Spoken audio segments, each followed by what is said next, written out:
Hey everyone, quick little announcement here from Fishing the DMV. Our Weekend Warrior Club membership on Patreon is nearly full.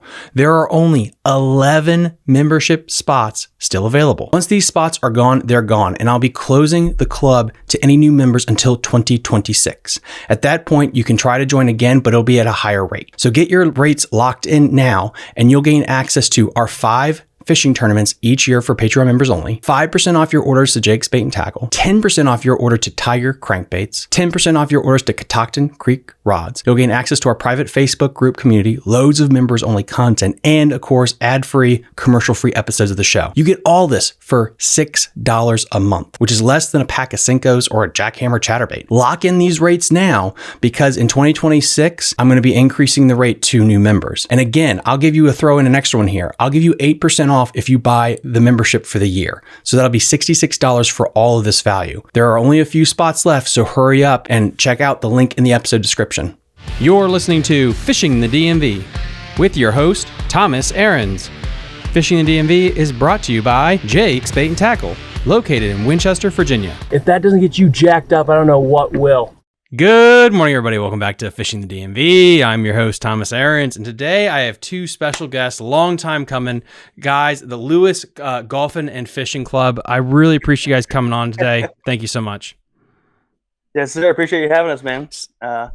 We've had a couple shout outs on the show over the last couple years, so I think it's been due. So I'm excited. Yeah, for sure. It's Lou's Golf and Fish Club. Lou's. So we can talk about the name. And all that stuff. Go for it. Let's just LEWS. Let's get right into it. All right. Well, Lou's Golf and Fish Club. So it's I'm like the founder, owner. He's also a co-founder, along with my older brother and our 2 cousins, Alan and Wayne. And we all grew up together. Lewis. So Lewis is my middle name and my brother's middle name. Oh, cool. After my dad. Yeah. So he passed away, unfortunately, in 2013. But he was a big influence on our family. Just like I grew up with fish and deer on the walls, and really into the outdoors, camping, all that kind of stuff. So we all kind of did it, growing up. And then so we started having tournaments. 2021 was our first year. 2021, yeah. We started with just golf tournaments, but we kind of started from growing up, elementary school, middle school, and then in high school, I got really into fishing because one of my best friends lived on Lake Manassas. So we got really into it there, beating the banks and, going around john boats and paddle boats and stuff like that. And that's how I know Tyler Heupel as well. So, right on. You guys, and his older brother. So we kind of all grew up there. He started coming with me or coming out there at Lake Manassas and doing all that stuff. So when did you started? You got a boat? What? When I was in high school, my dad got a bass boat when I was in high school as well, so that played a part in it. And I'm not sure when I got a boat. I think I got a boat like probably 19, 18, something like that. Yeah. And then it was just a slew of boats after that. Yeah. So we got really into fishing then, and then I left high school and played college baseball at Christopher Newport University, and I started at Mount Olive College, Division II school. So I played there for 2 years, Mount Olive, and then transferred to Christopher Newport University, and ended up being like All-American and Conference Player of the Year, and did really well there. So kind of got out of the fishing and stuff like that during that time, and then during those times, that's when he started really getting into fishing and stuff, like hitting the res, had your boats, like getting all your, doing Lake Manassas and res and Potomac and stuff like that with all your boats. So then I played baseball, graduated, and then got into golf, moved back home, and just started playing a whole lot of golf, getting really into it, and fishing on the side. And during like 2020, the COVID stuff, we started fishing a lot. And then I don't know, I just kind of always had like that creative mind, like I didn't really get to explore because of like sports and stuff. So I was always into like the brands and YouTube and like YouTube golfers, YouTube fishermen and stuff. So yeah, we just started kind of thinking about like, dude, we could do that. Dude, we have so much history with fishing and stuff like that. So yeah, basically kind of started from that and figured out the name and all that. I'm trying to sum up the whole story as much as I can, but yeah, it's a lot of moving parts and just a lot of like things to it for sure. So was there a moment Yeah. that sticks out to you about like this idea and like, oh, we're gonna act on it? We're actually making this a thing. Kinda. I mean, I was kind of playing with the name, and I've always like been pretty good at like drawing and just like logos and just kind of stuff like that. And we played a golf course down in Myrtle Beach called Caledonia Golf and Fish Club. So that place was sick. If anyone has ever played golf there, that place is awesome. And that the whole vibe and like combining the golf and fishing kind of sparked that like, dude, like, and I somehow came up with the name Lou's Golf and Fish Club to celebrate my dad and kind of like our family history and stuff. So yeah, I mean, kind of like around 2020, kind of COVID stuff. Like kind of when everyone was starting to do stuff like that, you know. Got that COVID relief check and got some hats and shirts and so it started the first tournament, like set up the first golf tournament, and kind of been building it from there really. So how does it work? Going with the golf and the fishing, is it like a split day? Like just walk me through the process. So we try to host one tournament of each per month. From like we're gonna start fishing tournaments in March this year, March to like October, November. Try to do one of each a month. Sometimes it's only one a month. But, But so yeah, kind of just one at the beginning of the month, the other one at the end of the month. Kind of just I call the golf courses ahead of time. Figure out the best prices, try to get a price, and then as far as the fishing spots, like you guys helped me a lot in the beginning because I wasn't really that familiar with anywhere else other than Lake Manassas. So I was like, where should we go? They've started with like Crockett and stuff like that, but yeah, a Germantown Lake, some small stuff. But yeah. I mean, kind of. How many years has this been going on now? You said since COVID, right? So 4 years, 4 years, 4 or 5 years. Damn, man. This will be our fifth anniversary season. So pretty cool. When did you start fishing the DMV? You started about the same time, right? I started 5-6 years ago. I wish. This is 3-year anniversary was this past November. So okay, we're in our 4th year right now. So okay, well, yeah. I mean, your show definitely inspired some of the fishing stuff too. A lot of it, like I've learned so much from your show and just all the people you've had on, and definitely been a huge inspiration for the Lou's stuff.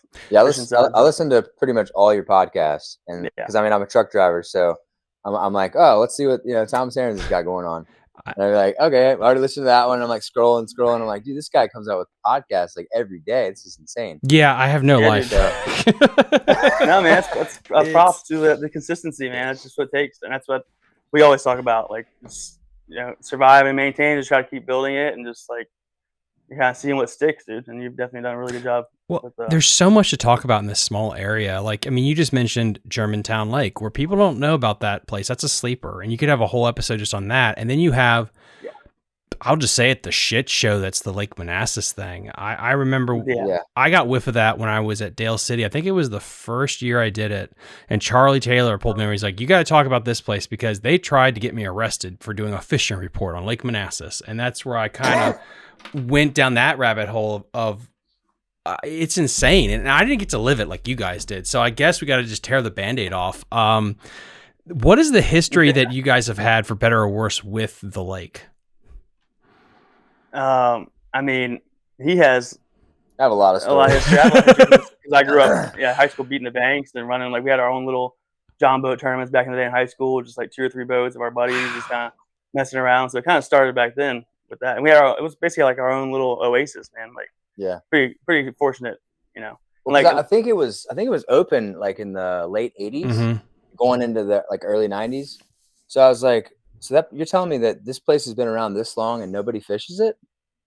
Well, I mean, people fished it back in the day before it was when they closed. Well, I'm saying like boats wise, because it's open to residents. You can fish the banks, but I mean, you're gonna have about 15 angry Karens coming down, being like, "You can't fish here. This is my land." Like, all right, dude, just go. Yeah, there's definitely some bank spots around for sure. But and it's a big lake. You can legally fish in the bank. What was that? It's a decent sized lake. I mean, I think the last time I checked it, it's between like 400 and 900 acres. Like, it's not small. Yeah. No, well, I think it branches over under like 29. Oh, okay. Where 29 runs over. So there's like a cove that goes way up in there. It's like right now it's stupid shallow, but Yeah, it goes all over there, and then it's It's definitely big for sure. But yeah, we've definitely had some good times on that place. Very fortunate to have that little, like I said, oasis to ourselves, pretty much. Just trying to avoid the patrol as best we can. I mean, pretty much if you had like a bad day on a lake or something like that, just go there one evening, and then I mean, there's a very strong possibility that you could catch a double-digit bass. Yeah, I don't know about. I don't know. I mean, there's definitely some double digits caught out there for sure. A few tens and stuff. But a lot. There's so many like 6 to like 9 pounders in there, man. Yeah. Because my biggest bass out there was 9 pounds. Damn. And then I hooked into one. I'm not really gonna say the spot, but I mean, I've got my 9 pounder on the wall, but it was bigger than that. I mean, I could probably stick both of my fists in his mouth. And he swam right up to the boat. I was throwing like a trash master jig, and he came right up to the boat and spit the jig in the boat. And my buddy that was with me was like, "That's probably the biggest bass I've ever seen in my entire life." Yeah, this is definitely wow, insane. man, that's freaking. Yeah, nuts. like my dad used to fish it back in the day with his buddies when it was open, and like you've had somebody on that was talking about he used to go out there with his club on like Friday night tournaments and stuff, and he didn't even like get past the first like point before he even like turned his for like 2 years. You know, he was saying, you know, he didn't even turn his depth finder on for like 2 years. Didn't even make it past the first like point. It was catching them like crazy. Like it's always been good, and now that it's been closed for so long, it's just like. Yeah. From your experience being local to the area, when did the lake get shut down, you know, allegedly to the public? Like, when was that really becoming an issue? Yeah. Well, so Virginia Oaks Golf Course used to be like, it's like right across from Robert Trent Jones. Robert Trent Jones is where like all the presidents play and really important people. And then Virginia Oaks shut down. So people kind of started, weaseling their way into the golf course because it was shut down. And that's when you could actually like really fish it. But like when the golf course was open, I mean, the only time you could really fish it is after the golf course closed down. Yeah, I was gonna say like I thought like I was texting you earlier. I think the 9/11 stuff really had something to do with the closing of that Lake Manassas because of they used to host the President's Cup all the time and like type of members that are there and stuff. And I always felt like it's probably just RTJ just paying the city of Manassas just a ton of money that they can't turn down to keep it closed. Like, I mean, that's the only thing that makes sense to me. They talked about like the whatever it's in there, the oysters or whatever, the zebra mussels. Yeah. So yeah, I think it's more so just RTJ. It's like a pretty prestigious golf course and club and stuff. They got some money. It's scary when you have that amount of money that you can keep people off. I read somewhere in an old article that was published that they spend between, I think it was $78,000 and $90,000 a year policing to keep people off the lake. Like I actually spoke with the police officer. He said, look, man, I understand like you guys love to fish out here. He said, I would love to fish out here myself too, but they're paying me like $55,000 a year to patrol this. And the only thing I have to do is go to work, clock in, grab the boat, and come out here and just drive around all day. And that's it. That is dumb. He's like, so I've got a job to do. I was like, I mean, I get that. I was like, but we're not out here doing anything wrong. Like, you know, I'm the type of fisherman that if I'm fishing on the bank and I see a worm bucket, I pick it up and I put it in my, my tackle bag. And, but I'm not saying that everybody that fishes is like that. But I mean, I was like, so what is like the main reason why you're keeping everybody off this place? And he's like, oh, well, it's because of 9/11 and, Lake Manassas is drinking water. I said, so is the Occoquan and the Res. Well, yeah, it's all bullshit. That's drinking water. It's all bullshit. Oh yeah, that's one of the excuses too. drinking water. So yeah, I think it's probably more so the RTJ stuff. But I mean, what was the Solheim Cup? Yeah, they had that there recently. So they were saying one of my coworkers said they actually had like snipers and like the ghillie suits in the woods, like making sure that no one was in the woods in the area. No way. Yeah, because I guess one of his friends was like out there just like kind of like trying to like get close and like binoculars and stuff like that. And he's like, "Sir, you need to leave." He's like, "Why? I'm on public land." And he's like, "You need to leave right now." And he's like, he like said he's like scanned through the woods and there was like three or four other guys in the woods. I'm like, really, dude? I mean, you have to with all those freaking snipers, people that are at the Solheim Cup. Jesus. A lot of presidents and dude, important people out there for sure. Yeah, and that's just scary because of the language that they'll use of, water pollution or the business, the big one is for your safety, because that is how they can manipulate and take away your freedom to do whatever you want. Like I really see with how expensive Lake Ann is getting, and only people that can afford a house are trust fund babies in BlackRock. All it takes is some person to get hurt on a jet ski, and they'll be like, hey, for your safety, you can't launch a boat here unless you know a homeowner. Like, is it really that, is it that crazy of a leap in 10 to 15 years of them doing that for your safety? You're not allowed to go fish here. It's just, I don't know. It blows my mind. Domino effect. It is. For sure.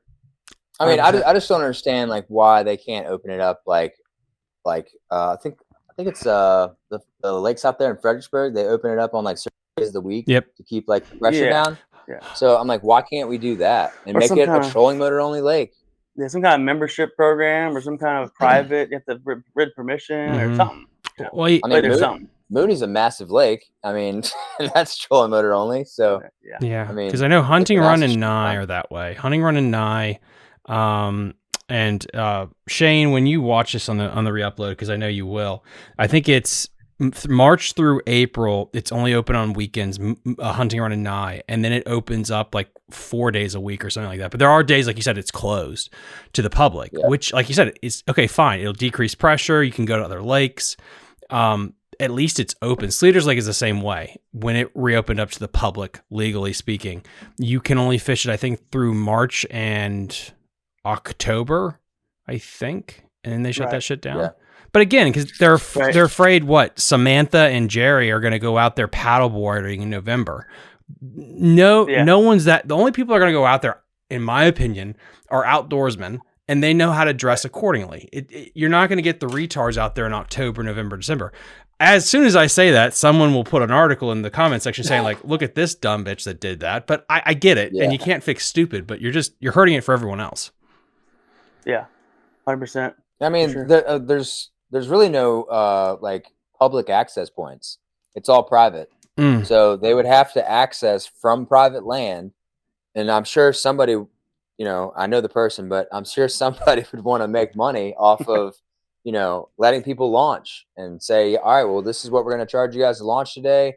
We do catch and release only. So, there's a lot of big bass in here. We'd like to keep the population where it is. Yeah. And, some kind of like registration thing we can pay. Man, people would definitely pay. You know how much people would pay to fish that lake? $100, $200 a year, $300 a year, however much. Like, definitely could do something. But yeah, I mean, I don't think God put those fish in there just to swim around in circles. Yeah, no. Somebody might as well catch them. But I mean, they can still patrol it like they've been doing. So they're still doing the exact same thing.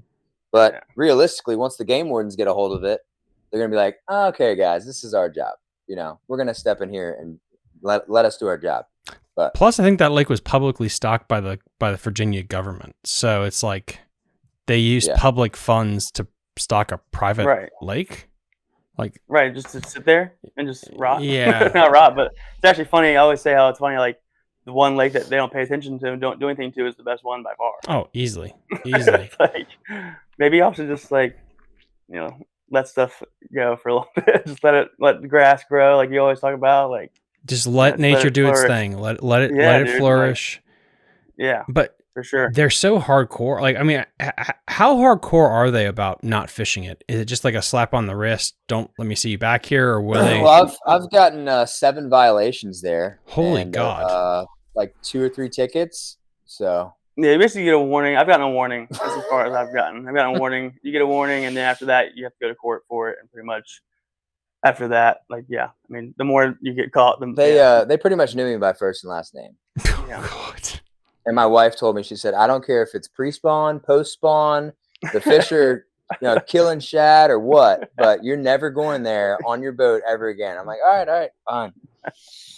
But I mean, the cop told me, he's like, look, you want to fish the bank? Sure, go fish on the bank. But if I see you out there in your boat ever again, he's like, it's going to be a little bit, there's probably going to end up being jail time. Good God. And I mean, I had to pay $1,500 for a lawyer just to get to that point. Yeah, and he's the only person I know that's been arrested for fishing, other than Milliken, I guess.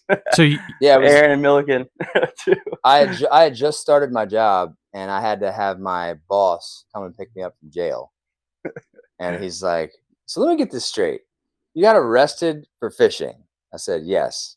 He's like, "Where were you fishing? Like the president's backyard or something?" I said, "Might as well be, I guess." But yeah, somebody took a picture of me, and that's it. So did they get you at the boat ramp, or did they come at your house at 2 a.m. and SWAT you? Like what happened? No, so I delivered to a lot of government sites, and when I went to what is it, National Geospatial Agency (NGA) in Fairfax, they just did like a routine inspection, and they're like, "Mr. Daniels, can you please step out of the vehicle?" And I'm like, "Sure, I guess." So I had to leave my tractor trailer at the job site in handcuffs, like with like 10, 15 military guards around. They're like, "Well, we have to wait here until Fairfax County Police Department comes here to pick you up." I'm like, "Are you guys going to bring me back so I can get my truck?" They're like, "No, you'll have to figure that out." And I'm like, "All right, well, I need to make some phone calls real quick. So can you get my phone on the passenger side and bring it over here to me?" I'm like, "This is insane." So yeah. How did they get the charges dropped? That's what the lawyer's for. Yes, the lawyer, I guess. Because I went into court before, and I took pictures of what the boat ramp says, like boats $15, bank fishing $3, and took all these pictures. And he was like, "Oh, well, Mr. Daniels, your officer isn't here today, so what do you want to do?" And I was like, "Well, I'm not guilty, so I don't drop the charges." And they're like, "All right, done." So that was the first time I went to court. And then second time, I was like, "All right, I think I need a lawyer because I went to jail. Like this is like it gone way up here." And so I got a lawyer, and my lawyer was like, he's like, "Yeah, man, you can't fish that lake. You didn't know that?" I was like, "I mean, I did, but I didn't think it would ever get to this point." Everybody knows, but everybody still goes out there. He's like, "Dude, like you just got to stop, man. You can't be going out there." He's like, I talked. The officer's name is like Officer Horton or Officer Wharton or something like that. He's the old guy that is out there all the time. And he was like, "Yeah, man, you can't be fishing in a boat out of here ever again." He said, "If I ever see you out here again, there'll be fines. You'll probably serve jail time. And it's not, even if you have a lawyer, it doesn't matter." I'm like, "Why do you guys care so much about fishing?" Yeah. So it takes a while to get to that point. I haven't been through any of that. I've been fishing it since. But see, I was told 10th grade or something. But there's a Fairfax County cop that lives on the lake, and I spoke to him, and he said a cop cannot give you a ticket for fishing on water that is considered a waterway. I was like, "Yeah, a creek enters the lake and it exits the lake with a creek. It's a waterway. Just because it's on private property, I mean, you can technically float right into it. If you go to Reagan National Airport or you go to Bowling Air Force Base on the Potomac, yeah, it's government property right there. But if you don't want me to see what's going on, then build a fence. It's a waterway." So that's when the cop first got me. He was like, he's like, "Hey, man, you can't be fishing out here." I was like, "I know, man. I know." And he's like, "Well, you seem like you've been caught out here before." I was like, "Yeah, but it's like you guys got a freaking it's like the big dinghy, not dinghy, doozy." It's nice boat. They It's like run the motor all over the place. It's probably like a $200,000 boat. I'm like, City of Manassas paid for that? Yeah. They run that out there. They got a freaking pontoon boat. They got a bayliner. And then I'm like, really? So I was like, "Dude, I've seen all your boats out here."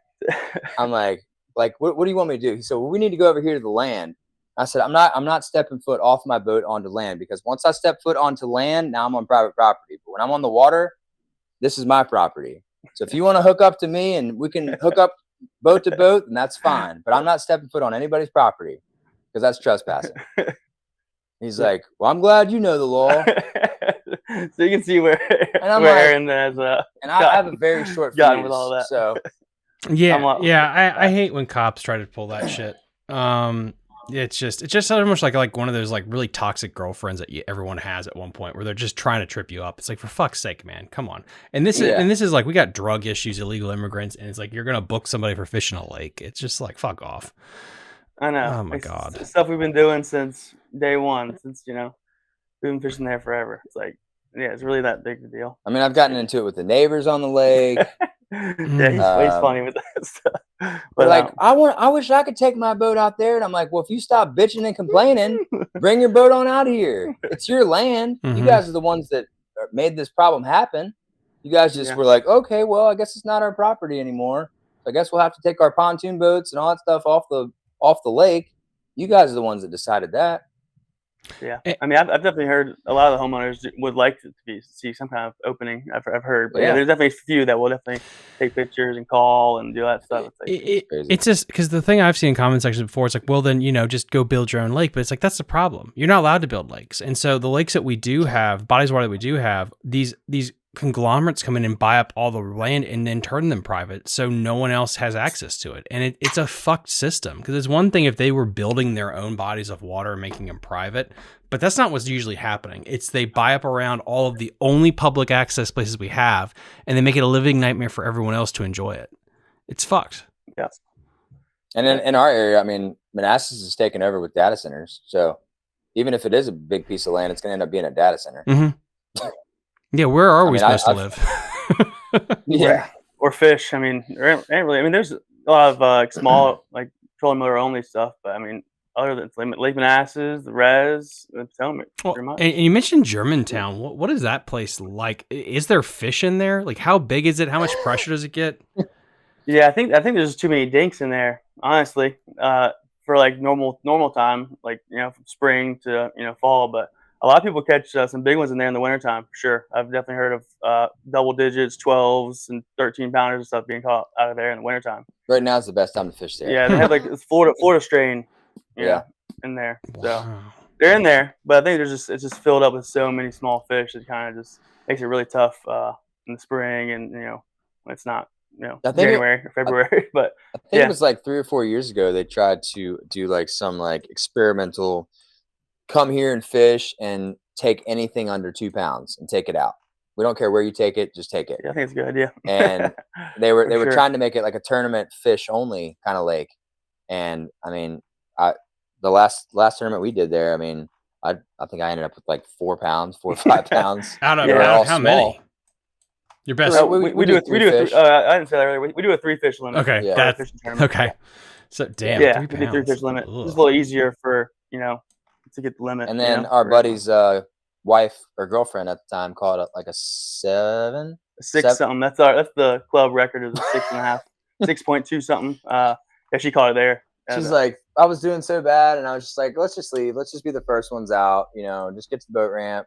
And she casted like a bandito bug or something like that, like right up on the bank, right next to the boat near the ramp. Yeah.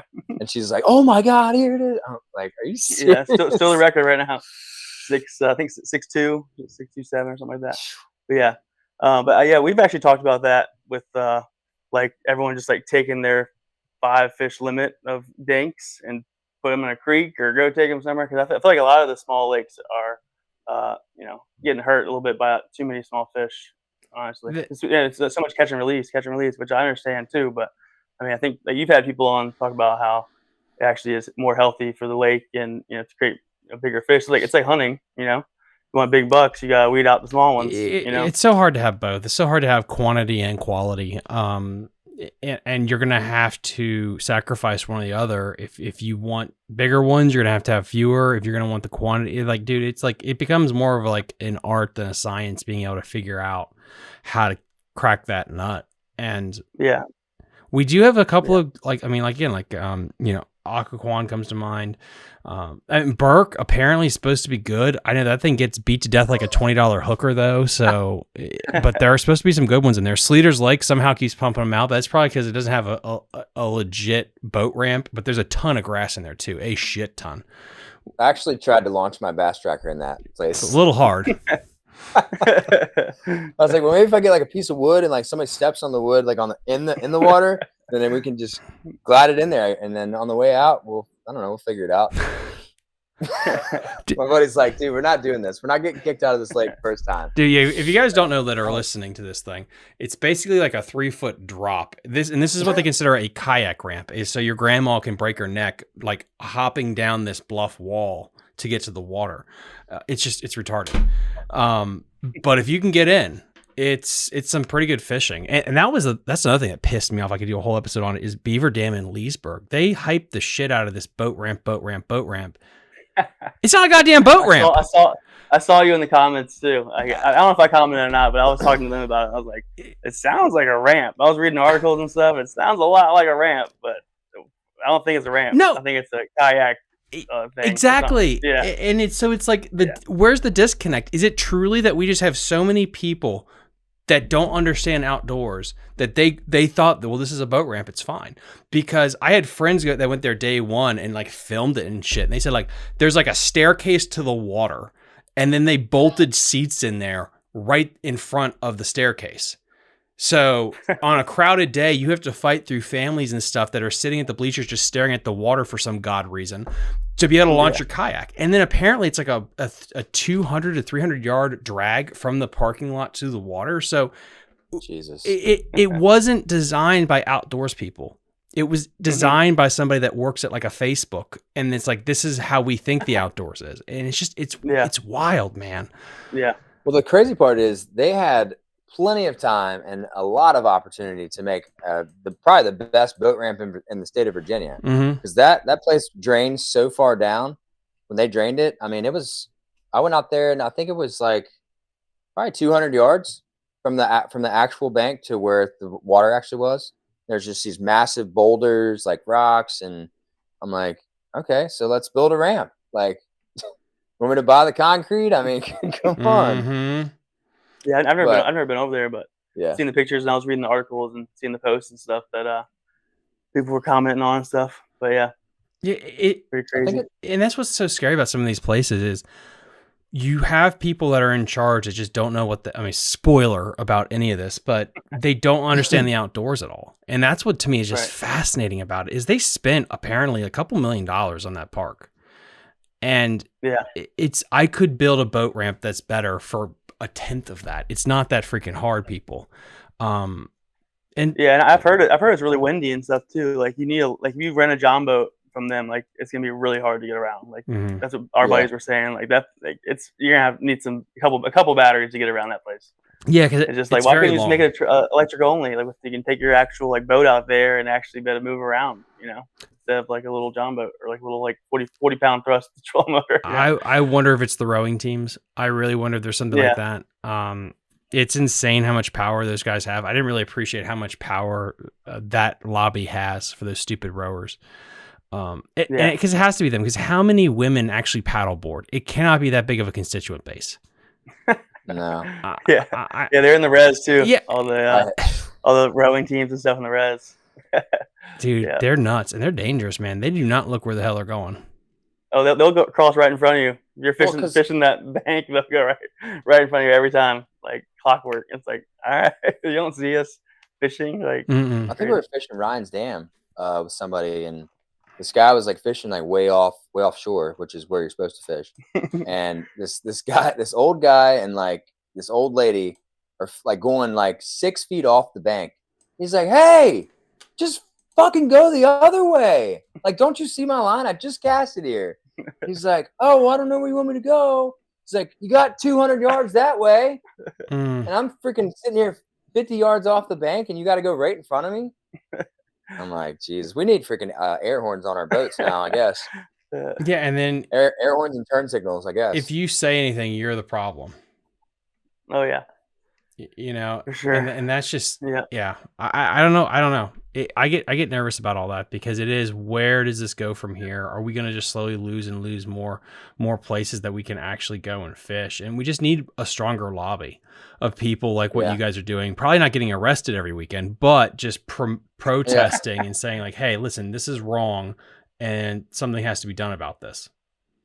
Yeah, for sure. Because it kind of funnels everyone to the same places, Potomac and Res, and the Lake Mooney's starting to take off a little bit, but it's only a handful that are like really worth going to, I think. I mean, the crazy part is I feel like fishing really took off in 2019 because the Res was shut down. 2020. For COVID. Mm-hmm.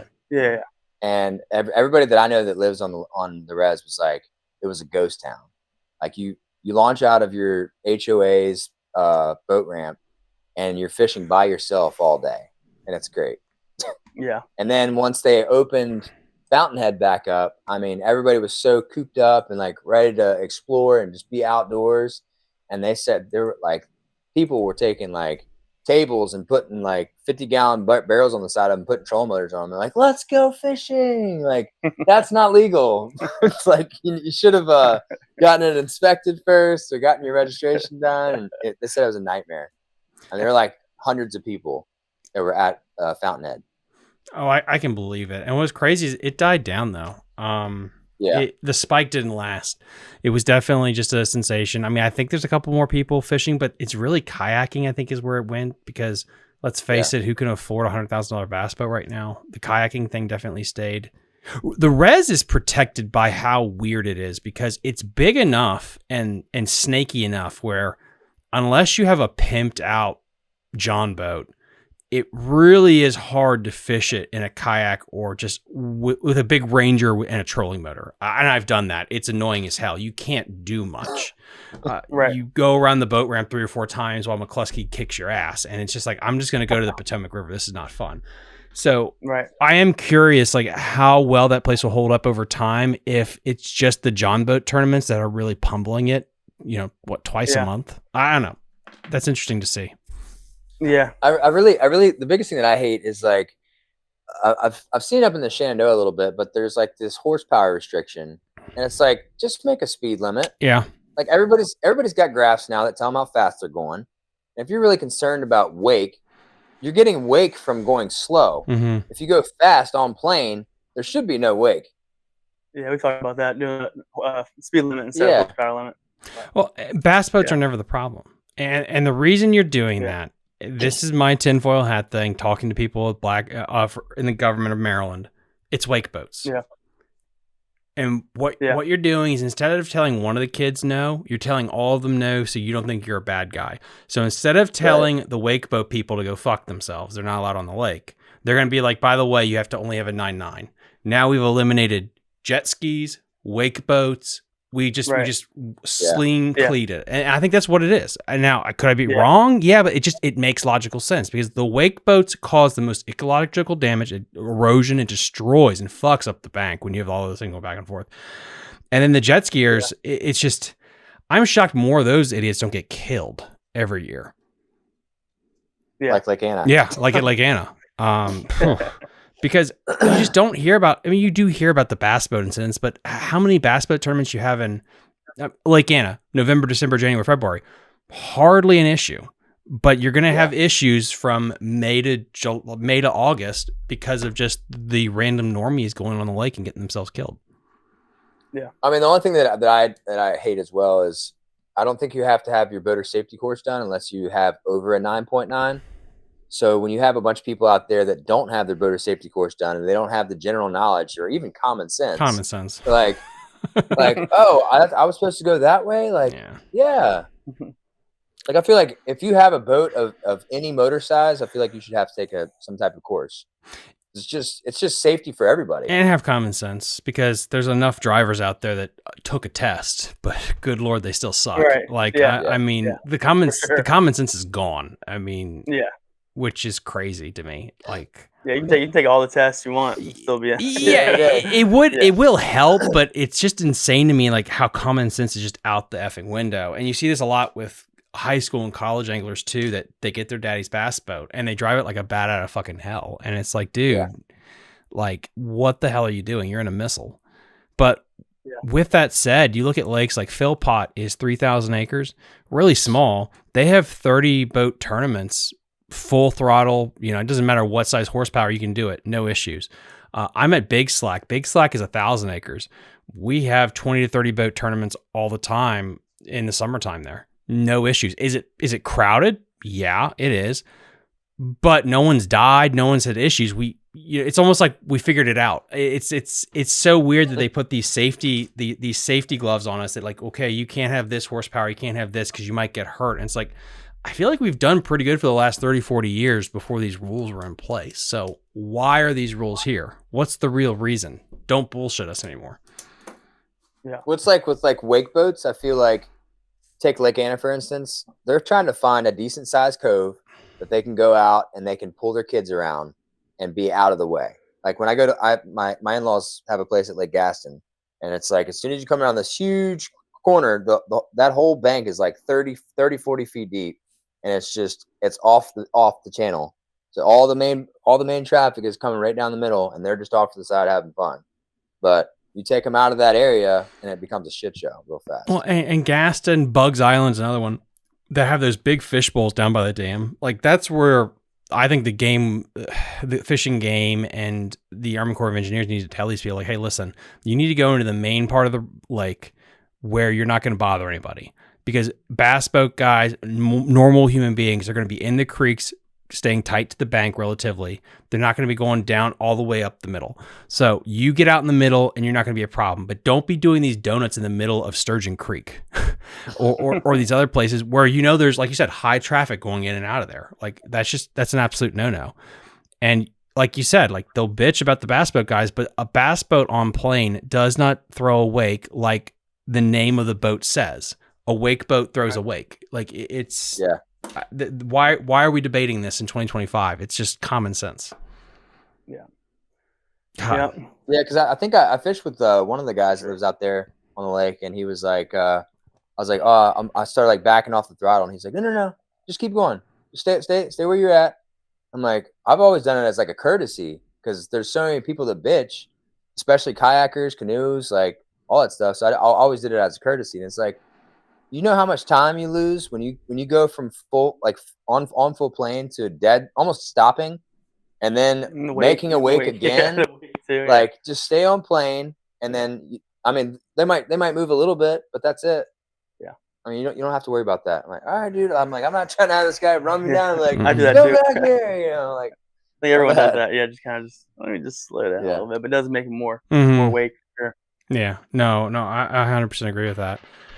How do you guys build your schedule out? Do you try to keep it the same old every year, or do you try to mix it up? Like, so it's kind of evolved. Like I said, we start with like Germantown Lake and Res, and what else do we do? We never went to Brittle. Really? We did never. First year we did 3 tournaments. We just did Germantown, Res, and Shenandoah. We did like a float on the Shenandoah and a camping trip and stuff. We do that every year. I have done every year. And then the second year we bumped it up and hit a few more. I think we hit Mooney, stuff like that. But now I think we're starting to get it more dialed in. So this year, and I didn't say it before, but our tournaments are no live scope. That's kind of something that sets us apart. And I remember all the it's still going on, all the live scope debate. Like, we are not against live scope at all. If he has live scope, I'm gonna be getting live scope. Like, we're not against it, but just kind of, to us, like, kind of evens the playing field with like someone that wants to come out, that just got a boat or rents a John boat, or someone in a kayak, or just kind of opens it up to more people having a chance to win. Do you think? Yeah, I asked him one time if I could use live scope to find structure. I said no. He's like, hell no. Dude. You can use it before. You're gonna see the fish down there, and you're like, oh, well, there they are. You can go there. You can go there every day leading up to it if you want to, but I feel like that's kind of how the pros should be, in my opinion. Not that we're pros. It is interesting because I feel like, it's hard because I look at it more as like it's using steroids. It's going to pump the numbers a little bit. But what is the philosophical debate there where if you don't use a live scope on the Potomac, that's one thing because there's so much shit you can throw at, you can frog, all that stuff. You go to Burke Lake or Germantown, that's like fishing in Japan. Mm-hmm. Is that a place that it's better to actually have forward-facing sonar because there's only 6 fish in the lake? Yeah. I mean, it is a weird compare and contrast because I could be like with some of these lakes the pros go to where it is tougher fishing, okay, let them have it because the weights are going to suck anyway. Like, give them the advantage. But if you're going to go to Lake Gunnersville, you probably don't need that. Put that away.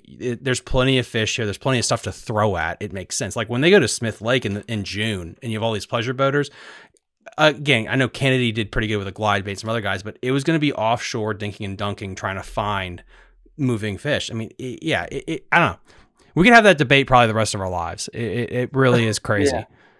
Yeah, well, I was going to say our angler of the year, Thomas Alderman. He's commented a few times. He seems to be able to find them without live scope. Right on. Just fine, pretty much anywhere we go, no matter what time of year. he's been whooping us for 2 years straight. He's one angler of the year the past 2 years. And Damn. I mean, he has a lot. I mean, obviously he's really good on the res. He's been fishing there forever and just the area. But I think, I mean, he goes and pre-fishes with live scope and we'll find stuff, and then he finds them on tournament day too, for sure. He's always got that 4-pounder, 5-pounder, like that kicker. Like he's definitely good. So I think those pros, like, you do that much research beforehand, like you should be able to figure it out. I would think. I mean, that's what fishing is. I mean, I kind of relate it to golf with like rangefinders. You know, they're debating that right now, whether or not to let pros use rangefinders. And to me, it's like, well, they do that all for 2-3 days before the tournament. You got a caddy. It's like, yeah, there's got to be some kind of like, you know, mystique to it. You know, a little bit. You know. In my opinion, I mean, give Tiger Woods a rangefinder, it's gonna be a little different. It might not be crazy, but it's definitely gonna change some stuff for sure. Yeah, it's interesting. Yeah, I don't know, because like again, I think the best analogy I ever done with it was baseball with the steroid era, because the idea was that in this part of it, because steroids were illegal and they cheated, but the fact is, when people were on the juice, more home runs were hit and the ratings were better because chicks dig the long ball. People love seeing home runs. So the debate was, we're actually getting more people watching our product because of home runs, but they're also doing this thing. And I think that debate's in fishing now. It's like, okay, live scope is actually improving our numbers because they're catching bigger fish. But and so we're getting better views. They just signed with, I think, Progressive today, or they made that announcement or something. There's some health insurance that probably bailed on California wildfires, but they have them now. Is it because of scope really helping pad those numbers that they're able to sign the Roku deal and all this other stuff? I don't know, but it's an interesting thing of if you think it's going to help your stats, do you sell your soul to that devil because you're going to make a little extra money?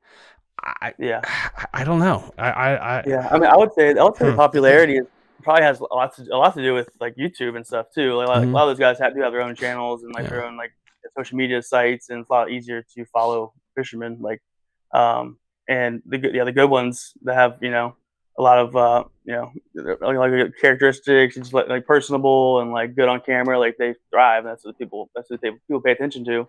I don't really pay attention to much pro fishing, but like I grew up on like Bill Dance and Jimmy Houston and like Mike Iaconelli and like kind of guys like with pre-live scope. They're just like, more like just engaging with the camera and engaging with the viewer, and like that's. I don't even know how good Jimmy Houston and Bill Dance were in their tournaments. You know, I just know them from like just like them being them, and like you know, doing their little shows and like stuff like that, and talking to the camera, talking you through what they're doing. Like, so I mean, I'm not against live scope at all. I think it's sick, and you know, they're very useful and in the right place. I think it's awesome. Yeah, I mean, it's fun. I mean, that's the thing is, I understand the different argument when it comes from competition. When people say it's cheating and all this other stuff, it's like, do you not understand? But then again, you look at how old they are, and they served in World War II, and they just don't like technology too. Like, it's the golf and fishing have some of the like snobbiest people. Like, oh my god, people, man. Like, I grew up playing baseball, and there's definitely some really cool people in golf and fishing, but there's two of the snobbiest sports out there. It is, and it's like, dude, it's like, okay, it's 2025. Like, you have to update it a little bit. And you see this again, you say golf, I say baseball is classical for like, hey, this was what it was in the black and white times. We're not changing. It's like, okay, but you have to do maybe a little change, because you're going to lose your audience, because the TikTok generation is not going to sit around for 4 hours, 9 innings. I mean, and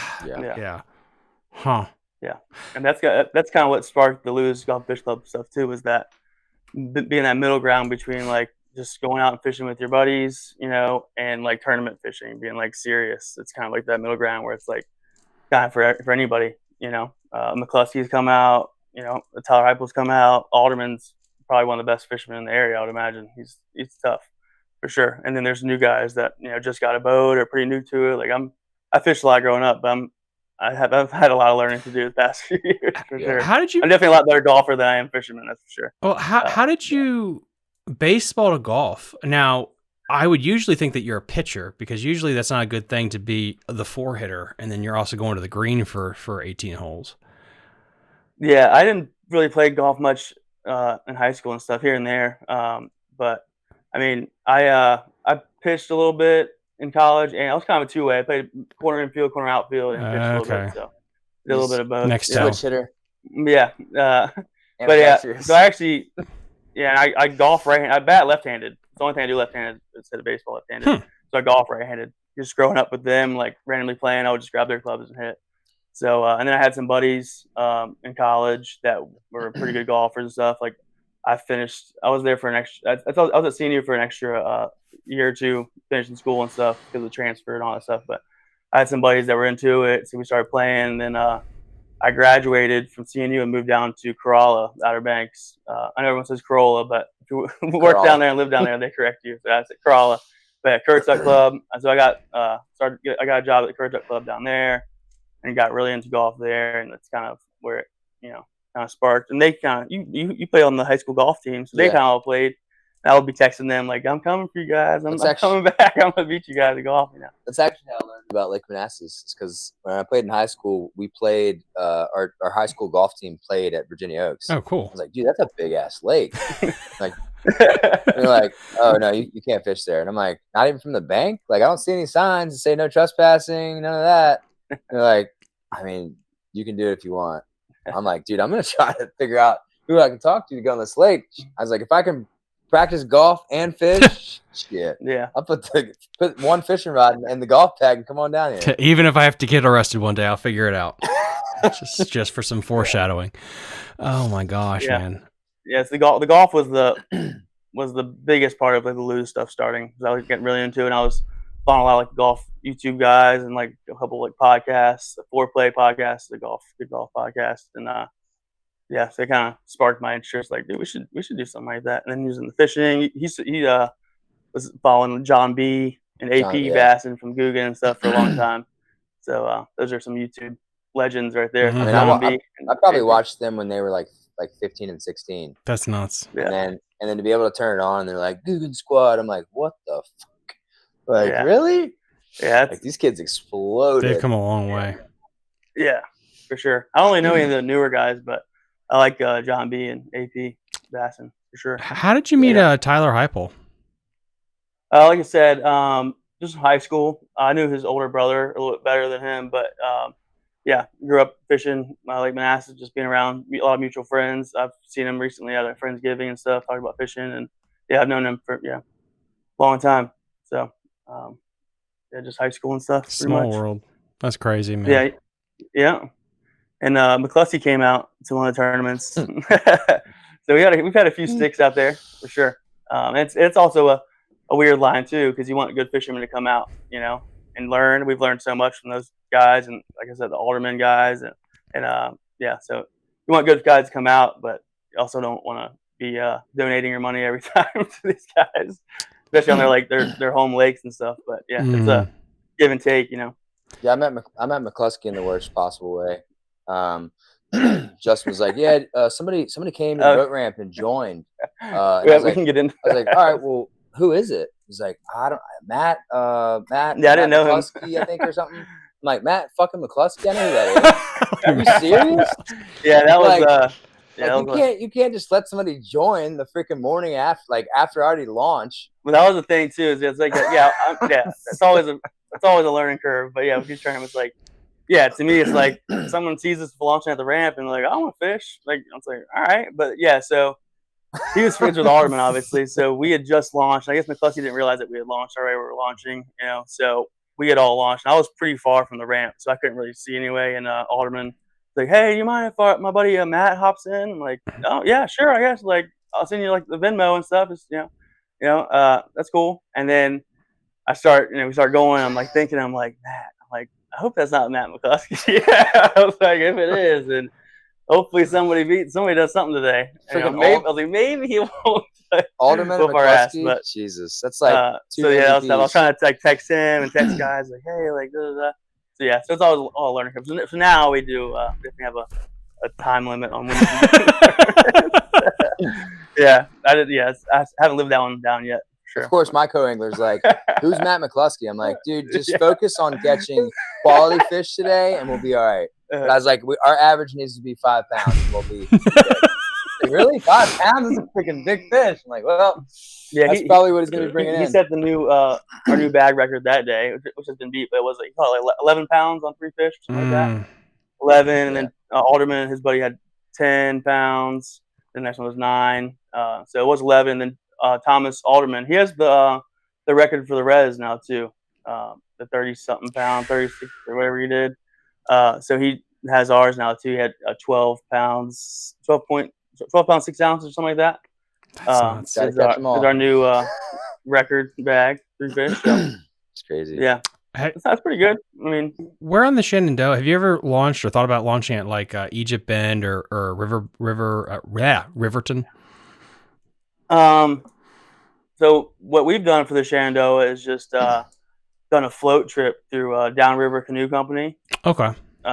So they have multiple campsites, and they you go to the shop and then go to the campsite to come pick you up. You rent kayaks or wherever, and they take you up and you float down to your campsite.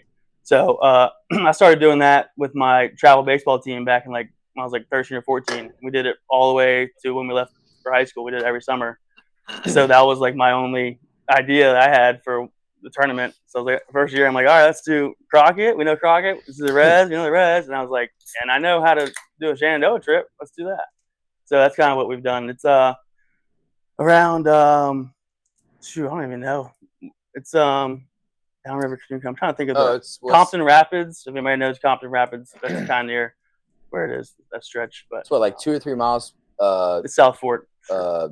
Upstream of the Shenandoah Park thing. Yeah. So it's like 4.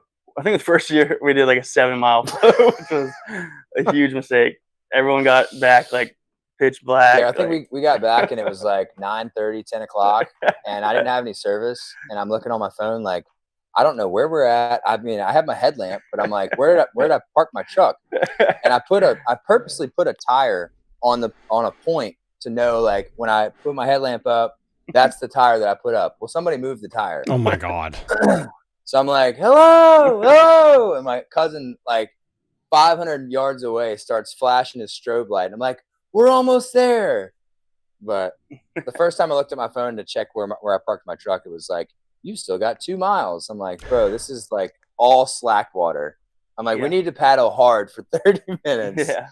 So after that, we did a 4-mile float, which is a lot better. But this year we're trying to switch it up because it was kind of weak. It was kind of weak last year. We always done it in August, so it's just kind of you can catch a lot, but it can be tough to catch any size. So we're trying to maybe do Upper Potomac somewhere.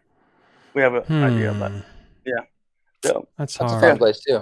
Yeah, Upper Potomac, man, that place is awesome. I've been doing a lot of exploring over the past few years within my fishing adventures. I've hit Upper Potomac and Susquehanna and Shenandoah, New River, a bunch of stuff, Raystown, a bunch of stuff that you guys always Raystown is cool. Doesn't get the love it deserves. Maybe that's because people don't want to have it talked about because there's some big smallmouth in that place. We did a guide trip in late December. Me and Murtha, James Murtha, Jimmy Goes Fishing. He's called in a couple times, but we did a guide trip with a guy with live bait, planer boards and stuff, and we were caught numerous 5-pound smallies and lake trout and stuff. So yeah, it was fun. So that's the only experience I had with it. It was just we took his boat, we brought his boat and took it out. We didn't catch anything on his boat, but that place is huge and deep, and yeah, we definitely needed some tips on that one. But the guide was fun. I've never done that, catching smallmouth on live bait, planer boards and stuff, trolling around and stuff. That's gonna be fun. Cool. That's so much fun, dude. Yeah, especially late December. It's well, here you go. And that's a good place to fish in the wintertime. It's supposed to be a really good wintertime lake, and it's weird. Yeah. You look at Lake Anna. That's another place where it's it's decent certain times of year, but it is insane from December to February. That place is absolutely incredible how well it fishes. Yeah, that's the only experience I have with that place. But I think my best smallie adventure was probably Lake Erie. Ooh, yeah, he's been to Lake Erie. Yeah, my buddy and I, we planned a Airbnb 4-day trip. It was I think we did two 6 or 2 8-hour trips, and we went straight to Presque Isle State Park. And I was like, well, can we go to the actual Lake Erie? And he's like, I'll take you to the mouth of it and let you see what it looks like. I'm like, I think we're good in here. We're gonna just stay here. It's like 4 to 5 foot waves, and I'm like, in a lake? That's insane. But yeah, I think my best smallie up there was like 5'5", and then my other buddy caught a 5'1".